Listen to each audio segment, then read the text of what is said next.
Selamat pagi pemirsa. Sejarah mencatat perang dan wabah penyakit termasuk penyebab kemunduran ekonomi yang dahsyat. Maka ketika di era ini kita mengalami dua hal itu secara bersamaan ditambah dengan pemanasan global, dampaknya kian mengerikan. Indikator ekonomi dalam negeri yang tampak membaik bisa jadi tidak banyak menolong. Pemirsa, inilah editorial Media Indonesia untuk hari ini, Kamis 3 November 2022, dengan tema Antisipasi Tsunami PHK bersama saya Leonard Samosir. Dan editorial Media Indonesia ini juga dapat Anda simak melalui MG Radio Network di frekuensi 94,7 FM di kawasan Jakarta dan sekitarnya. Para pendengar dan Anda semua bisa ikut menyatakan pendapat Anda dengan menelepon nomor telepon 021 583 9900. Dan pemirsa, pagi ini telah hadir di Studio Metro TV anggota Dewan Redaksi Media Group, Abdul Kohar. Mas Kohar, selamat pagi. Selamat pagi, Leo. Sehat-sehat, Mas? Alhamdulillah sehat. Alhamdulillah sehat. Kita akan bicara soal bagaimana ini agak-agak mengerikan ini disebutnya tsunami ya. Tsunami PHK. Menjaga agar tidak terjadi. Nah itu dia. Padahal kan kalau tsunami yang sesungguhnya kan tidak bisa dicegah begitu ya. Iya. Tapi kita sebelum bahas itu, Mas Kohar, kita akan lihat dulu beberapa berita yang diperhatikan Media Indonesia. Anda bisa lihat di harian Anda, pemirsa, inilah headline Media Indonesia untuk hari ini. Akselerasi peran tokoh agama selesaikan masalah dunia. Ini terkait dengan penyelenggaraan R20 ya, Mas Kohar ya. G20 Religion Forum. Maksudnya apa nih? Kenapa jadi tokoh agama yang menyelesaikan masalah dunia, Mas Kohar? Ya, ini merupakan sebuah namanya, katakanlah kalau orang bilang sebagai semacam antitesis, antitesis dari statement selama ini yang selalu menyudutkan agama. Jadi agama selalu diposisikan sebagai sumber konflik. Agama diposisikan sebagai sumber yang memecah belah. Padahal dalam konteks awal spirit dari agama itu sendiri lahir itu adalah untuk mendamaikan. Spirit yang dibawa agama itu adalah perdamaian, kemanusiaan. Itulah yang ingin dikembalikan oleh Indonesia. Spirit itu mengembalikan pada spirit awal dari agama-agama. Dan itu terbukti Indonesia, peran agama sangat besar untuk membawa kedamaian. Contoh yang dicontohkan oleh Presiden Jokowi adalah ketika bagaimana Indonesia menyelesaikan atau bisa mengendalikan COVID-19. Salah satu yang cukup dominan juga adalah peran para tokoh agama dan agama itu sendiri. Bagaimana peran masjid, gereja, vihara, pura, dan tempat-tempat ibadah lain, komunitas-komunitas agama yang jumlahnya jutaan orang ini ternyata mampu bekerja sama, berkolaborasi dengan program pemerintah untuk menyukseskan vaksin, untuk menyukseskan banyak hal lah yang kemudian menyebabkan kita bisa terhindar dari masalah yang lebih berat akibat COVID-19. Karena memang orang Indonesia apa dikatakan pemuka agama biasanya nurut begitu ya, Mas Kohar? Betul, dan itulah yang ingin dibawa oleh Indonesia dari forum R20 ini. Walaupun sampai sekarang kalau bicara misalnya perang Rusia-Ukraina masih terus berlangsung begitu ya, walaupun tapi kan itu bukan bersumber dari agama. Betul. Dan Indonesia malah sebagai negara dengan populasi pemeluk agama yang sangat besar di dunia menjadi salah satu juru damai. Baik, saya tanya itu karena nanti kita akan bahas lebih jauh nanti di dalam itu editorial ya. PHK itu. Kita akan berpindah dulu ke berita selanjutnya, masih dari halaman 1, ini terkait dengan kasus gagal ginjal akut. DPR akan membentuk panitia kerja atau panja untuk investigasi kasus. Kalau panja dibentuk, artinya hasilnya apa? Kemudian akan memberikan hasil apa konkretnya ini, Mas Kohar? Panja itu kan berarti sudah masuk ke wilayah politik ya. Artinya ini akan melahirkan sebuah keputusan politik. Nah, rekomendasi dari investigasi ini akan melahirkan kebijakan-kebijakan, bahkan mungkin keputusan politik terhadap institusi atau siapapun pihak yang lalai. Nah, itu yang kemudian direkomendasikan nanti kepada presiden, kepada pemerintah, kepada eksekutif lah ya. Nah, hasilnya seperti apa? Apakah betul terjadi kelalaian atau tidak? Nah, ini yang akan nanti bekerja. Karena ini kasus ini yang sangat masif. Sudah 325 kasus hingga kemarin ya. Dengan 178 kematian. Ini kan luar biasa. Ini dalam waktu dari mulai Agustus, September, Oktober, 3 bulan. Sudah sekian ratus orang menjadi korban.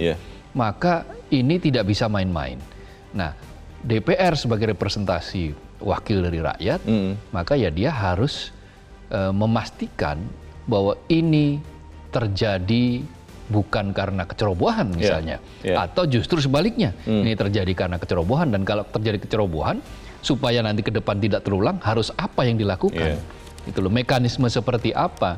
Nah ini DPR membentuk panitia kerja yang nanti akan menyelidiki ini. Supaya ada perbaikan sistem mencegah hal serupa terjadi, begitu ya Mas Kohr? Betul, karena ranah di DPR kan ranah yang merunut kepada bagaimana administrasi pemerintahan dijalankan, bagaimana pula keputusan itu juga dijalankan, dan bagaimana undang-undang itu dilaksanakan secara benar oleh pemerintah. Itu kan. Semoga Panja ini bisa bekerja dengan cepat juga, karena sampai sekarang kan kita tidak punya kepastian bagaimana kasus ini sudah berhenti atau belum, begitu kan? Iya, betul. Berkejaran dengan waktu, jangan sampai ada kasus baru lagi dan jangan sampai ada nyawa yang melayang lagi. Iya, betul. Itu harapan kita bersama. Kita pantau nanti perkembangannya seperti apa. Kita ke halaman 2, pemirsa.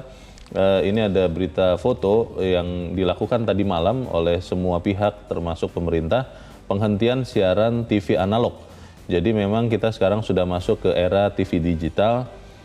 Pertanyaannya Mas Kohar, apakah memang pergantian atau penghentian siaran TV analog ini benar-benar sudah dipahami masyarakat, tidak ada yang kemudian merasa bingung begitu atau bagaimana? Kalau melihat dari berbagai survei kan memang belum 100% masyarakat itu paham dengan ini.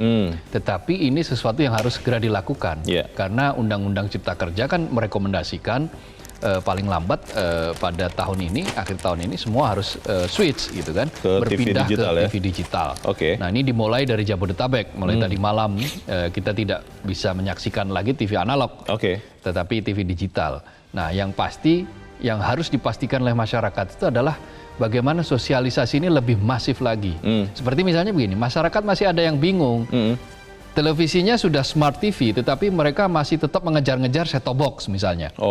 Ada yang seperti itu. Padahal kan smart TV kan tidak perlu. Karena kampanye top box itu sangat bagus ya. Betul. Jadi mereka berpikir semuanya harus pakai. Iya. Belum lagi tentang distribusi set-top box.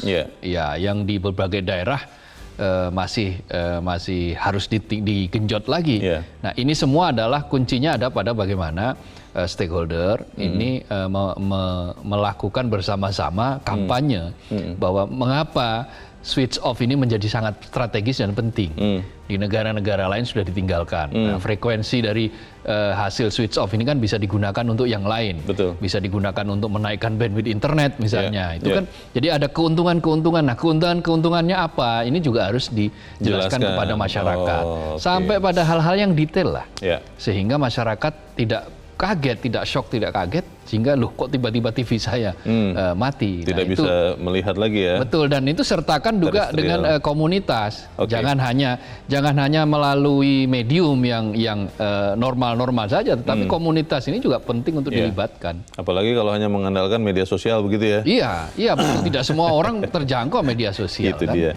Baik, kita harapkan peralihan ke siaran TV digital ini bisa dipahami oleh kita semua, supaya kemudian sama-sama kita menyongsong era TV digital. Kita ke editorial. Editorial diberi judul pada pagi ini, antisipasi tsunami PHK.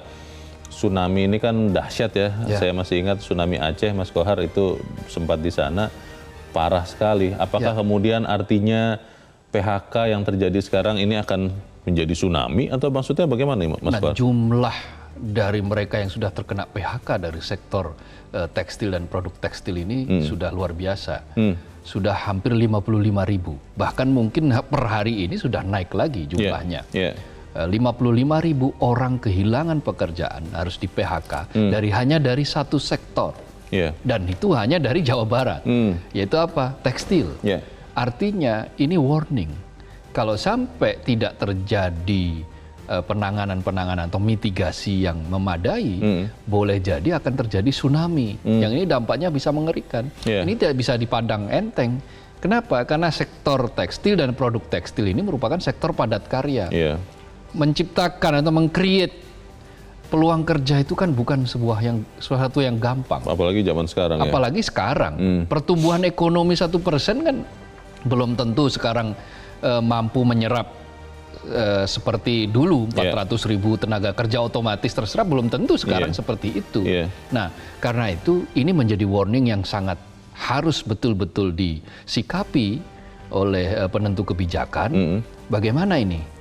Harus segera ditangani. Kalau tidak, maka ini akan betul-betul terjadi tsunami. Katanya yang terjadi di sektor atau di industri tekstil, produk tekstil ini sebetulnya hanya karena resesi yang terjadi di Amerika dan Eropa, tujuan ekspor dari industri ini, Mas Kohar. Sehingga ada yang mengatakan begitu, bahwa ya ini hanya di sektor-sektor tertentu, sektor-sektor ekspor tentunya. Tapi kalau untuk yang produksinya atau produknya dikonsumsi di dalam negeri masih aman kok. Bagaimana tuh, Mas? Ya, tetapi kan persoalannya begini. Berapa nilai ekspor TPT kita? Tekstil, produk tekstil. Itu lumayan besar loh. Oke. Nilainya bisa sampai 13 miliar dolar. Baik. Itu bukan angka yang kecil. Iya. Nah, 13 miliar dolar itu mengandalkan sekian juta, 3 juta lebih orang itu bekerja di sektor ini. Kita tidak boleh anggap enteng, tapi kita akan bahas itu ya, Mas Kohar. Dan pemirsa, inilah editorial Media Indonesia untuk hari ini, Kamis 3 November 2022, antisipasi tsunami PHK.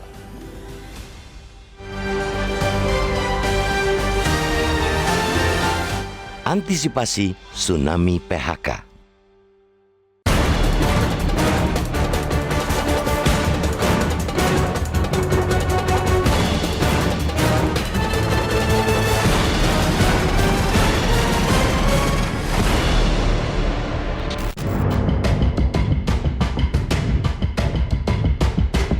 Sejarah telah mencatat bahwa perang dan wabah penyakit termasuk penyebab kemunduran ekonomi yang dahsyat. Maka, ketika di era ini kita mengalami dua hal tersebut secara bersamaan, ditambah lagi dengan pemanasan global, dampaknya pun kian mengerikan. Terlebih, era keterbukaan ekonomi membuat gejolak di satu negara ataupun wilayah menghasilkan gelombang ke seluruh dunia. Indikator ekonomi dalam negeri yang tampak membaik bisa jadi tidak banyak menolong. Itulah yang terjadi dengan ancaman gelombang pemutusan hubungan kerja atau PHK di industri padat karya tanah air. Salah satu penyebab kuat PHK ini ialah perang Rusia-Ukraina yang ikut membuat harga berbagai komoditas naik dan berimbas pada penurunan daya beli pasar Amerika Serikat dan Eropa. Padahal Amerika Serikat dan negara-negara Eropa, selain juga Tiongkok, Jepang, dan Uni Emirat Arab, merupakan 10 negara tujuan ekspor pakaian jadi Indonesia. Kabar baik inflasi Oktober yang lebih rendah dari perkiraan awal tidak banyak berarti bagi industri yang bernapas dari ekspor.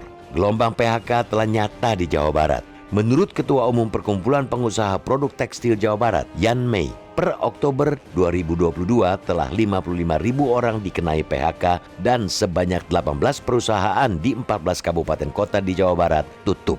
Ia menyatakan penurunan pesanan dari luar negeri hingga 50% telah terasa sejak April 2022. Total pekerja yang terkena PHK telah mencapai 65.000 orang dari 124 perusahaan.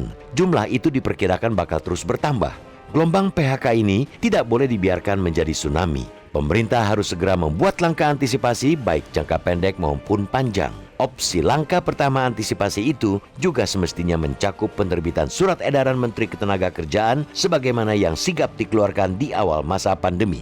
Pada 2020, pemerintah berupaya memberikan perlindungan terhadap pekerja maupun pengusaha melalui surat edaran Menteri Ketenagakerjaan Republik Indonesia nomor M/3-HK.04-3-2020 tentang perlindungan pekerja, buruh, dan kelangsungan usaha dalam rangka pencegahan dan penanggulangan COVID-19. Kini, surat edaran baru perlu dikeluarkan karena kondisi yang juga berbeda. Lewat itu pula pemerintah dalam hal ini Menaker dapat mendorong dialog tripartit atau dengan mediasi yang melibatkan Dinas Tenaga Kerja Kabupaten Kota ataupun provinsi dalam penyelesaian PHK hubungan industrial. Dialog tripartit harus disadari menjadi kebutuhan karena banyak kasus dialog bipartit yang tetap merugikan pekerja. Selama ini saja sudah banyak kasus pengurangan upah yang dialami hingga pekerja tingkat bawah. Selain itu, banyak pula pengurangan upah yang dikatakan sebagai utang perusahaan, tapi tak kunjung dibayarkan meski keuangan perusahaan mulai pulih selepas pandemi. Dengan dialog tripartit, transparansi dan komitmen perusahaan semestinya dapat lebih dipastikan. Di samping itu, Pemda juga harus ikut memberikan solusi nyata agar PHK benar-benar dapat dihindari, termasuk melalui berbagai insentif bagi pengusaha. Penyelesaian jangka pendek ini harus juga dibarengi dengan antisipasi jangka panjang yang mencakup daya saing industri tekstil dan perluasan pasar dalam negeri. Sebab harus disadari, sejak beberapa tahun lalu bukan saja Vietnam, Bangladesh pun kian tumbuh menjadi pemain kuat dalam industri pakaian jadi. Dengan tenaga kerja yang murah dan kualitas produk yang semakin membaik, mereka telah merebut hati banyak perusahaan Amerika Serikat dan Eropa. Meski begitu, kualitas garmen dan pakaian jadi Indonesia semestinya tetap dapat memenangi daya saing jika didukung inovasi teknologi. Hal itu tentunya bukan hanya tugas pengusaha, melainkan juga pemerintah lewat lembaga-lembaga risetnya. Tidak berhenti di situ, sudah saatnya pula pemerintah membuat langkah nyata atas membanjirnya produk pakaian impor ke dalam negeri. Pakaian impor itulah yang justru membuat pasar dalam negeri tidak bisa menjadi penyelamat industri tekstil anak bangsa. Sebab itu, pengetatan keran impor pakaian, termasuk bisnis pakaian bekas dari luar negeri, harus segera dilakukan.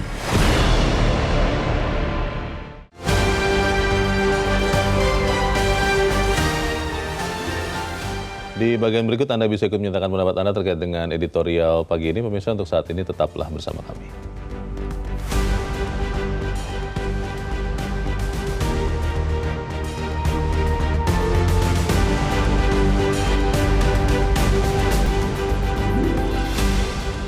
Terima kasih pemirsa, Anda masih bersama kami di Editorial Media Indonesia. Dan sebelum kita berdiskusi, Mas Kohar, kita mau bertanya dulu. Kita sudah terhubung lewat saluran telepon dengan Ketua Umum Asosiasi Produsen Serat dan Benang Filamen, Redma Gita Wirawasta. Pak Redma, selamat pagi. Pagi Mas, pagi. Ya, Pak Redma, mau update saja Pak, sampai sekarang datanya kan sekitar 55.000 ya tenaga kerja di sektor tekstil dan produk tekstil ter-PHK. Itu masih di situ angkanya atau sampai sekarang kita bicara bertambah lagi Pak Redma? Kalau sampai akhir minggu kemarin sih ada 78.000 ya, tapi itu tidak semua PHK, jadi ada sebagian yang hanya dirumahkan. Memang sebagian PHK, sebagian sudah dirumahkan. PHK dan sebagian dirumahkan, itu sebagian besar atau bahkan semuanya memang karena produsen tekstil tidak lagi dapat order dari Amerika Serikat dan Eropa, atau apa Pak penyebab utamanya Pak? Dua penyebab ya, memang untuk ekspornya ke Amerika sama ke Uni Eropa kan ekspornya agak susah ya. Tapi penyebab lain adalah pasar domestik ya. Sebetulnya kalau kita ekspornya susah, pasar domestik tidak alternatif. Tapi yang jadi masalah pasar domestik juga sudah dipenuhi oleh barang-barang impor. Jadi kita ekspor susah, dalam domestik susah. Dipenuhi barang-barang impor, maksudnya yang tadinya memang pasar dari produsen lokal untuk ke dalam negeri sudah diambil oleh barang-barang dari luar, maksudnya gitu Pak? Iya betul, karena kan Cina, India, Bangladesh juga kan susah ekspor ke Amerika. Jadi mau nggak mau mereka buang barang kan. Buang barang yang paling gampang, buang barangnya ke Indonesia. Karena lebih murah, maksudnya barang-barang dari situ dibandingkan barang Indonesia, atau bagaimana Pak? Kenapa kalah bersaing produk lokal kita? Yang pertama lebih murah karena memang kan mereka dumping. Karena posisi dunia kan oversupply jadinya kan, ketika Amerika sama Uni Eropanya drop, konsumsinya drop, demandnya drop, artinya oversupply kondisi dunia. Jadi mereka mau nggak mau dia akan buang barang dengan harga dumping. Yang kedua, masuk ke Indonesia harganya juga dia tidak melakukan melalui prosedur yang seharusnya. Jadi mereka bayar pajaknya kurang, bayar bea masuknya kurang, ada pelarian HS, nggak bayar safeguard gitu ya. Nah itu jangan terjadi. Jadi mereka pasti jual di sini lebih murah dibanding lokal. Jadi sebetulnya karena unfair aja, karena tindakan mereka yang unfair jadi lebih murah. Kalau fair sih sama-sama harga, karena harga bahan baku sama. Kalau semuanya sama sih kita bisa bersaing. Cuma karena mereka melakukan tindakan seperti itu, jadi mereka lebih murah jual di sini. Pemerintah tidak mengantisipasi atau tidak mencegah barang-barang yang menurut Pak Redma ini didumping atau melakukan unfair trade ini, Pak? Kalau secara instrumen sudah ada, tapi memang belum sempurna ya. Kan kita udah kena ada safeguard, tapi safeguard itu baru sekitar 25%, hanya 100 HS dari 400 HS kain misalnya. Nah, mereka melakukan pelarian HS, dan itu yang kami kira harusnya bisa dicegah ya dengan pemeriksaan yang lebih ketat di pelabuhan gitu ya, dengan treatment prosedur yang untuk impor barang-barang impor ini lebih ketat diperiksaannya harusnya sih. Oke, Pak Retma, ini resesi kan diperkirakan sampai tahun depan masih terjadi ya, walaupun Amerika kelihatannya sudah mulai efektif itu menaikkan suku bunganya, akhirnya inflasi turun dan akhirnya resesi mungkin akan tidak lama keluar. Kalau resesi berhenti di Amerika Eropa tahun depan, apakah industri tekstil kita, Pak Retma dan teman-teman akan bisa mempekerjakan lagi tenaga kerja yang sudah ter-PHK, Pak? Kalau itu sih pasti bisa ya, karena kan memang Amerika, Eropa ini kan jadi salah satu penyebab. Jadi yang sudah di PHK, yang sudah dirumahkan terutama, itu pasti bisa kita serap lagi. Tapi yang terutama sebetulnya pasar domestik juga harus dibenahi, karena kalau kita melihat turnover TPT Indonesia itu kan sekitar 33 miliar US dollar. Ekspor itu kan hanya sepertiganya, hanya 12 miliar US dollar. Jadi sisanya dalam negeri. Turnovernya ada di situ. Nah, kalau misalkan ekspornya menjadi sudah lebih baik, tentu akan menjadi lebih baik industri kita. Tapi kalau ini tidak dibenahi, barang-barang impor gampang masuk, itu jadi penyakit laten. Ini memang penyakitnya sudah lama sebetulnya di pasar dalam negeri ini. Dan itu lama tidak dibenahi. Jadi saya kira 2 poin, ekspornya membaik, kita akan membaik. Tapi kalau ini tidak dibenahi, kita nggak bisa berkembang lebih banyak. Yang bisa membantu Pak Retma dan teman-teman di dalam negeri, Pak, supaya bisa bersaing menggunakan cara-cara perdagangan yang fair yang tadi Pak Retma katakan, itu siapa, Pak? Apakah Kementerian Perdagangan atau siapa yang bisa dalam tanda petik juga membantu para pengusaha lokal? Semua pihak ya, saya kira Kementerian Perdagangan kan ada kebijakannya ada di situ. Kementerian Perindustrian juga kan bisa memberikan banyak program untuk membantu kita lebih berdaya saing. Yang terutama adalah teman-teman di Bea Cukai karena pintu masuk di situ, dan teman-teman di pajak karena ini barang-barang impor ini masuknya itu separuh nyolong, jadi dia impor harusnya 1 kontainer 25 ton, dia hanya sebut di PIB-nya 15 ton, jadi 10 ton nggak bayar pajak sama sekali. Jadi kalau itu diperiksa, semuanya diperiksa, saya kira sangat membantu kita untuk menciptakan persaingan dagang yang fair di dalam negeri. Oke, Pak Retma, saya berharap bahwa yang disampaikan ini benar-benar dipantau oleh para pihak yang berwenang. Tapi kalau seandainya kondisi tidak berubah, Pak, memang market lokal juga kalah gara-gara cara-cara yang tidak fair seperti tadi. Apakah PHK ini masih akan berlanjut, Pak, di industri tekstil, produk tekstil, atau pengusaha masih bisa bertahan, Pak? Ini akan sulit bertahan ya. Jadi kalau kemarin kita diskus sama teman-teman di Hilir, di teman-teman di Asosiasi Perteksilan, kalau ini tidak ada tindakan segera sampai kuartal 1 2023 tahun depan, itu potensi sampai 500.000 bisa sampai PHK atau dirumahkan. Jadi memang ini harus segera ditangani gitu. 500.000 berpotensi ter-PHK kemarin ya? Karena kita kan kemarin belum pulih full ya dari COVID kemarin. Jadi pas COVID kemarin kita sudah mulai bergerak naik, tahu-tahu ada kondisi seperti ini. Jadi kita belum pulih full. Kalau ini tidak segera ditangani, saya kira memang potensinya 500.000. Baik, kita berharap betul bahwa kalau bisa PHK ini dihentikan, dan saya percaya percakapan kita ini dipantau juga oleh kementerian-kementerian dan lembaga yang terkait. Pak Retma Gita Wirawasta, Ketua Umum Asosiasi Produsen Serat dan Benang Filamen, terima kasih Pak untuk pencerahan yang Anda berikan bagi kita pagi ini. Selamat pagi.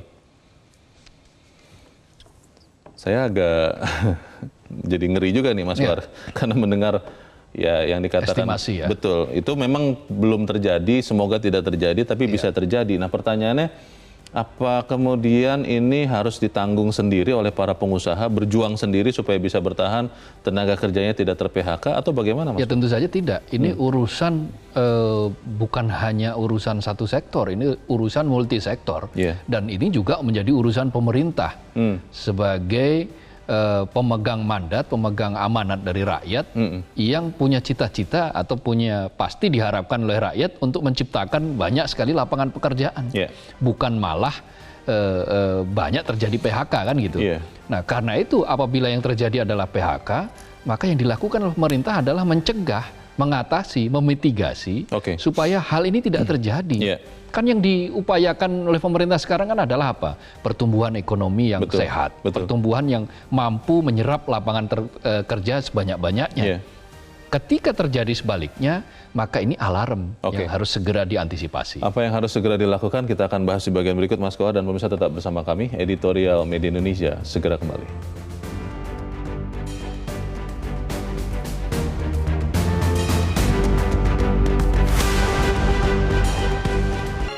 Terima kasih pemirsa masih bersama kami di Editorial Media Indonesia dan sekarang waktunya kita mendengarkan pemirsa Mas Kohar bagaimana melihat antisipasi tsunami PHK ini. Kita sudah tersambung dengan pemirsa Metro TV di Temanggung, Jawa Tengah, ada Pak Sukarwan. Pak Sukarwan, selamat pagi. Ya, selamat pagi Bang Leo, selamat pagi Metro TV. Selamat pagi Pak Sukarwan. Bagaimana Pak antisipasi tsunami PHK tadi? Sebelumnya kita sudah mendengarkan juga dari pengusaha tekstil bagaimana tantangan yang mereka hadapi. Bagaimana menurut Anda Pak Sukarwan?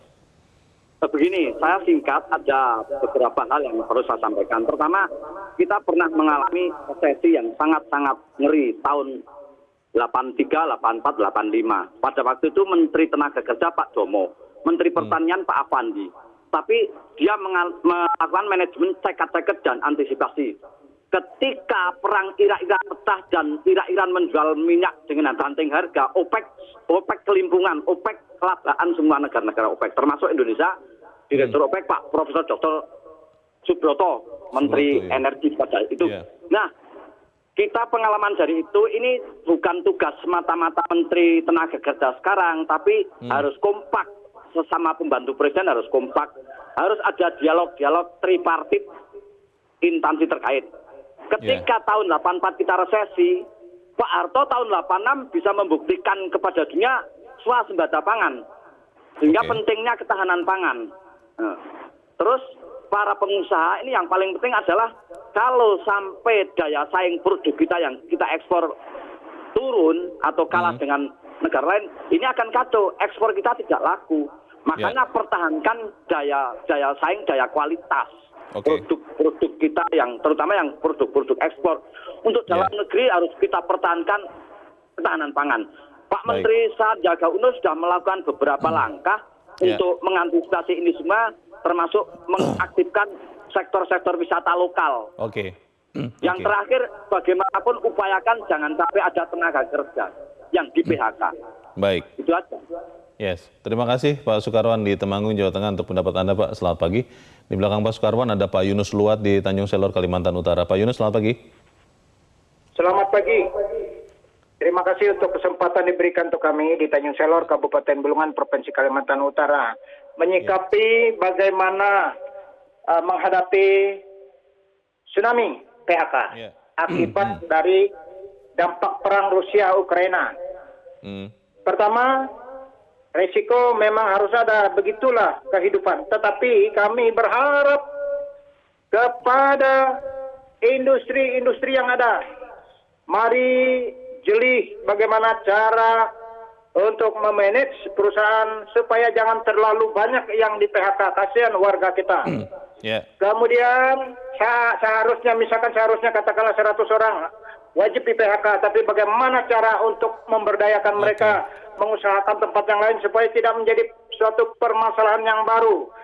Ya, kita tahu dampak perang Rusia-Ukraina ini salah satunya adalah penurunan nilai tukar rupiah. Kemudian adanya penurunan pasar modal. Kemudian juga berpengaruh kepada kehilangan pendapatan akibat turunnya ekspor. Baik, jadi sebisa mungkin diusahakan supaya tidak ada PHK. Terima kasih Pak Yunus Luat untuk pendapat Anda dari Tanjung Selor, Kalimantan Utara. Selamat pagi Pak. Di belakang Pak Yunus ada Pak Ihwan di Jember, Jawa Timur. Pak Ihwan, selamat pagi. Selamat pagi Metro. Begini, kenyataan yang kita hadapi sekarang ini, 26,6 juta orang miskin di Indonesia. Kemudian yang kedua urusannya PHK. Nah, PHK ini jelas ada sesuatu yang kita jadi heran kebijakan publik itu. Konon kabarnya ada 3.000 orang yang diberi orang asing dari Cina yang model rambutnya itu seperti tentara gitu itu harus sudah diberikan KTP. Ya, gitu ya Pak Iwan ya. Iya, konfirmasi itu. Ya, harus itu betul. Lalu ulang, yang aneh itu Eropa beli untuk listrik itu industri hasil tambang di Sulawesi Tengah itu, tambang nikel. Nah, Eropa beli nikel itu ke Cina, sedangkan Cina itu orang-orangnya ada di situ, PT-nya itu. Sehingga ini kebijakan publik yang aneh sekali. Sedangkan kita anak-anak muda sekarang ini banyak yang frustrasi karena mereka ini baru sembuh kita kan baru sembuh dari COVID-19. COVID. Itu belum selesai. Oleh sebab itu kebijakan publik itu jangan membuat lalu ada prejudice yang sepertinya menjual negara. Nah, ini fakta ini ya. Jadi oleh sebab itu kebijakan publik seperti ini malah justru kontraproduktif. Itu bisa menyebabkan kelainan perilaku pada anak-anak muda. Baik. Nah, ini. Kita berterima kasih untuk pendapat Pak Iwan dari Jember, Jawa Timur. Selamat pagi, Pak.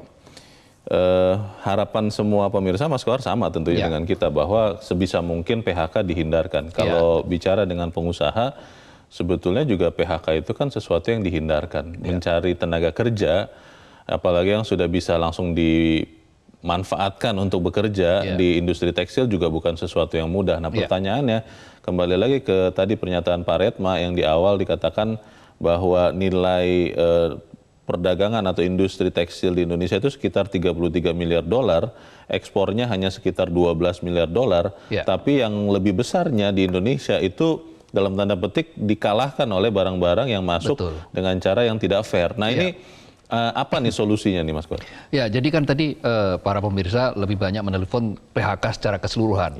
Padahal yang kita maksudkan di sini adalah PHK dalam sektor industri tekstil ya. Betul. Tekstil dan produk tekstil. Itu dulu yang kita lokalisasi kasusnya di situ. Karena yang sedang menghadapi persoalan sangat berat adalah di situ. Nah, ini menghadapi dilema yang luar biasa industri tekstil dan produk tekstil. Keluar ekspor sekarang terkendala oleh resesi Amerika dan perang Ukraina, Rusia yang menyebabkan Uni Eropa juga kehilangan. Nah, sementara pasar ekspor kita itu 51% itu ke Amerika Serikat.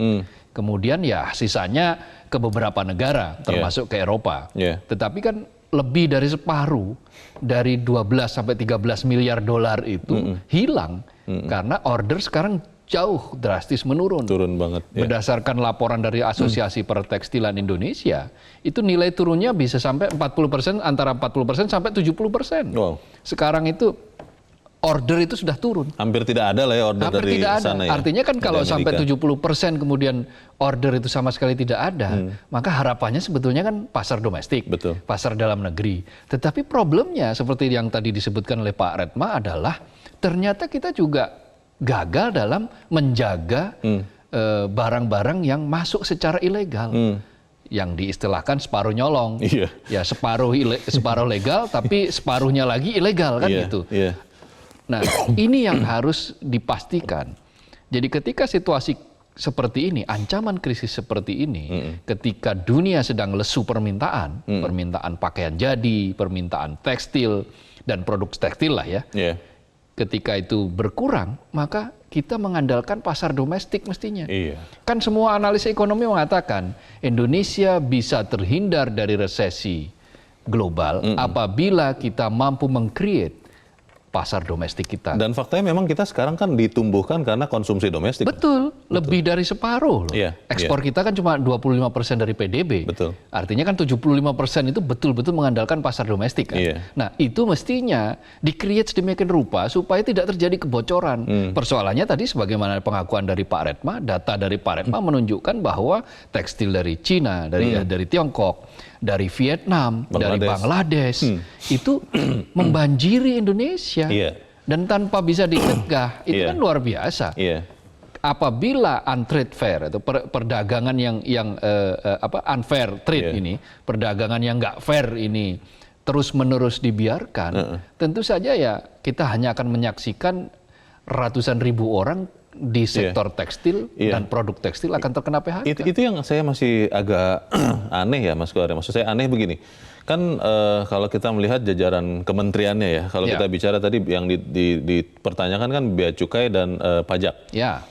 Kan kita melihat komitmen dari Menteri Keuangan Sri Mulyani untuk memberantas semua yang neko-neko main-main seperti itu. Betul.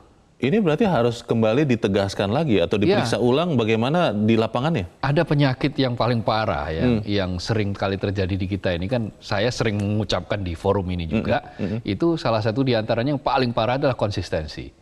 Jadi ketika ada kasus, lalu kemudian terjadi sidak, itu luar biasa, itu hilang itu kemudian kasus itu kan. Misalnya ini kebocoran impor bahan pakaian gitu kan, dari Tiongkok. lalu dilakukan sidak. Beberapa bulan kemudian, selama 3 bulan itu nihil, itu zero. Karena tiarap semua. Tiarap semua. Tetapi 3 bulan kemudian, Iya. ketika situasi sudah normal, dalam quote-unquote normal, Iya. maka itu akan terjadi lagi. Nah, ini problem konsistensi ini. Konsistensi dalam apa? Penerapan. Karena regulasi sudah cukup kok. Iya. Regulasi sudah ada, mana yang mestinya safeguard itu ditegakkan, Iya. bagaimana pajak itu harus dipungut dari impor-impor yang bisa mematikan produksi dalam negeri. Iya. Ini mekanisme yang normal di dalam Oke. dalam perdagangan internasional dan tidak melanggar WTO. Nah itu dia, bagaimana kita tetap bisa dalam tanda petik melakukan kebijakan yang bebas ya. Kan WTO itu kan mengharuskan semua negara tidak boleh memproteksi berlebihan Ya. negaranya, tapi tetap membela para pengusaha di dalam negeri. Karena ini yang sering sekali dikeluhkan Mas Kohar. Kenapa kita dibiarkan bertarung sendirian sementara pengusaha lain misalnya di industri musik Korea, film Korea, itu pemerintahnya maju di depan misalnya begitu ya. Ya. Tapi kita harus jeda dahulu dan pemirsa tetap bersama kami. Editorial Media Indonesia segera kembali.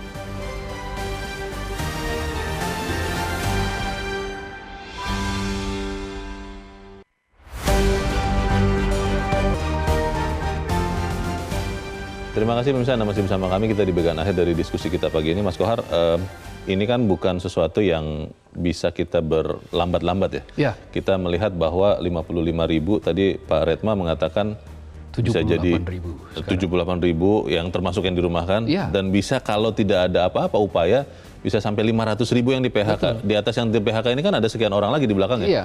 Ini tanpa bermaksud menakut-nakuti, tapi kan kita juga tidak boleh mengecilkan masalah. Bagaimana Mas Kohar? Iya, karena ini persoalan serius, bukan menakut-nakuti, ini persoalan serius yang harus menjadi perhatian yang serius pula. Mengapa?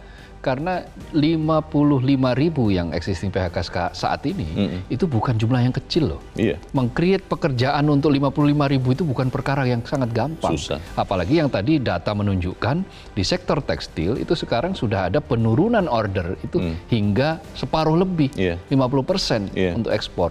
Maka ini harus menjadi kerja kolaboratif kebersamaan bersama. Tidak hanya dalam satu sektor. Kementerian Ketenagakerjaan, Kementerian Perdagangan, Kementerian Perindustrian, dan Kementerian Keuangan itu harus bersama-sama mengatasi problem ini. Kalau tidak, ini akan menjadi seperti tadi diramalkan di kuartal pertama bisa saja sampai 500.000 orang kehilangan pekerjaan atau gabungan lah antara PHK dan dirumahkan. Dan dua-duanya itu sekitar 500.000 itu sama dengan nilainya 1% lebih pertumbuhan ekonomi. Itu luar biasa. Dan ini baru dari satu sektor ya? Baru dari satu sektor, yaitu tekstil dan produk tekstil. Nah, bukan tidak mungkin sektor-sektor yang berbasiskan ekspor ke negara-negara yang terancam kena resesi bisa jadi mengalami hal serupa. Karena itu antisipasi harus menyeluruh. Termasuk tadi kan pemerintah akan menggenjot pasar domestik yang tadi dibilang. Tapi ketika pasar domestik juga dibanjiri oleh barang-barang impor yang barangnya sebetulnya sudah ada di dalam negeri. Betul. Bukan barang substitusi, barang yang bisa kita substitusi yang sudah ada barang di dalam negeri, maka itu ya sama dengan kayak mematikan industri dalam negeri. Nah, itu berarti bertolak belakang dengan spirit untuk membuat industri ini menjadi posoko guru bagi pertumbuhan ekonomi, penopang pertumbuhan ekonomi. Pertanyaannya Mas Kohar, ini kan kita 2022, tidak lama lagi kita masuk 2023 yang notabene adalah juga tahun politik. Kalau tadi Mas Kohar sudah sebut kementerian-kementerian yang terkait yang harus segera bertindak, itu kan beberapa menterinya juga orang-orang politik. Pertanyaannya masih bisa fokus tidak untuk benar-benar menjaga, mengantisipasi supaya tidak ada tsunami PHK ini, atau jangan-jangan juga konsentrasinya sudah mulai terbelah juga, bagaimana Mas? Ya kan tidak boleh seperti itu.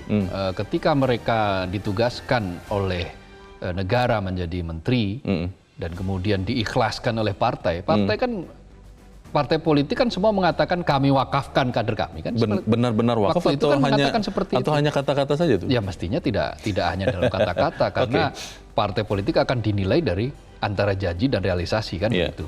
Apakah sinkron atau tidak? Nah, apakah konsisten atau tidak? Itu yang akan ditagih oleh masyarakat. Nah, maka ya tentu saja dia harus menyelesaikan tugasnya sebagai bagian dari pemerintahan. Kalau sampai kemudian di tengah jalan maka dia tidak perform, ya itu tugas presiden, punya prerogatif untuk mengganti dia. Tetapi paling tidak kan dia bukan hanya satu orang. Kementerian itu kan institusional. Maka ini adalah kerja institusional juga. Bahwa dia didorong oleh menterinya, iya. Tetapi kan di situ ada pembantunya, ada asistennya, ada deputi-deputinya, ada dirjennya yang menangani perkara ini. Intinya spirit kolaboratif ini harus segera dilakukan supaya kita betul-betul simultan mengatasi dampak dari krisis global ini. Kan diperkirakan baru bulan Juni 2023 itu order tekstil akan mulai tumbuh lagi, menggeliat lagi. Tapi ini kan waktu yang lama nih. Sekarang November. November baru awal. Berarti kan paling tidak masih 8 bulan. Nah, 8 bulan itu apakah bisa perusahaan tekstil bertahan dalam kondisi seperti itu?